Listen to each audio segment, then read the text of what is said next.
दीदार का आलम क्या होगा। असा जमियत उलमा इस्लाम वारा सहाबा जा भी नौकर हूं तो अहल बेतन जा भी नौकर हूं। असांजी हिक अख शान सहाबा है, बी अख शान अहल बेत आहे। पखीअ जा ॿ पर थींदा आहिनि, हिकु पर शान सहाबा आहे, ॿियो पर शान अहल बेत आहे। मुंहिंजे साईं फरमायो जेको सहाबा जो गुलाम आहे उनखे मुझे सहाबा जो मिसाल भी है, असहाबी कम नजूम फबि अय्यहिम इक्तदैतुम इहतदैतुम। ए जेके आसमान में सतारा तव मुझे साईं फरमायो मुझे मिठड़े मोहम्मद मां मिठड़े मोहम्मद जा सहाबा इए तव आसमान जे सतारन वांगुर रोशन तव।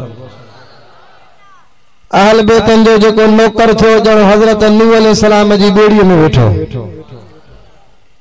अब जेकॾहिं तव्हां रात जो बेड़ीअ में सफ़र कयो तो बेड़ीअ के बत्ती कोन हूंदी आहे। तव्हांजी मोटरसाइकिल के बत्ती आहे, वैगन के बत्ती आहे, कार के बत्ती आहे, 3D एक्सल आहे, GL आहे, जेका भी सवारी हुजे उनके बत्ती आहे।